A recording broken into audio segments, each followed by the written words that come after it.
to Vandergraaf for sponsoring this Road to Recovery video.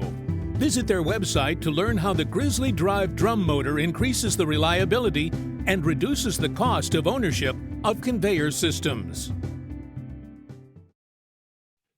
As I kind of look back on 2020, there just wasn't a lot of news. There wasn't a lot of activity when it came to mergers and acquisitions. And reviewing your latest report that you share with Pitt and Corey, you put some numbers out there, and it seems like we're at some recent highs, maybe some record highs in certain regards, in terms of the number of transactions, the amount of activity that's taking place. We're seeing some really big deals, but let's just focus on the pace.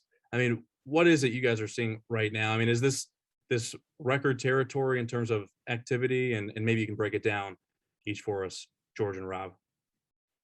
Yeah, Kevin, thanks for having us.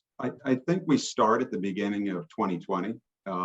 Everybody was optimistic that the sector was going to have a big year in M&A.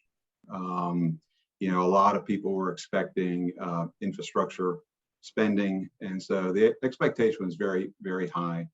Of course, we're all returning from ConExpo, about when the pandemic was really kicking in, and all that uncertainty around the sector just caused buyers to pull back, and quite frankly, sellers the same, right? If they were getting ready to go to market, they just pulled back because uncertainty kills transactions. We actually expected the activity in the last 12 months or so, after about 4 or so events took place. One was, we started with this concern: are we going to be a deemed essential sector? We got past that pretty quickly, right? We had a couple hiccups in Massachusetts and Pennsylvania. We got past that pretty quickly. Then the question was, were the DOTs going to have any money? And we got past that at the end of June with most states, when they, in essence, passed continuing resolutions of their budgets. So now we're essential, and they got the money. And by late summer, the buyers were back and looking, and so were the sellers.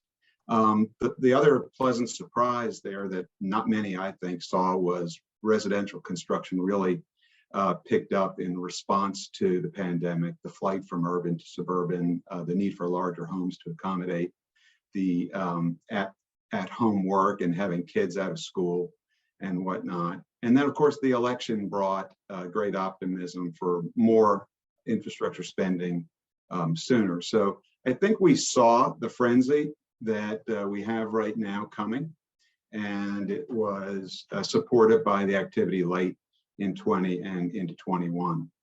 I think the only thing I'd add to that is that a lot of the buyers who control the space, kind of the larger public companies, during that period of uncertainty, started to hold cash back with the unknown on the horizon. They didn't want to get in a position where they didn't have cash on hand. And then when they made it through to the other side of what they saw was the period of uncertainty, they need to deploy that cash so they can either issue dividends, or they can go out and try to make acquisitions to help grow. So having a large stock of cash and the availability of debt also helped push mergers and acquisitions forward.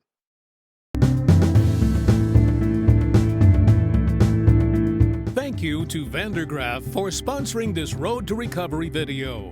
Visit their website to learn how the Grizzly Drive drum motor increases the reliability and reduces the cost of ownership of conveyor systems.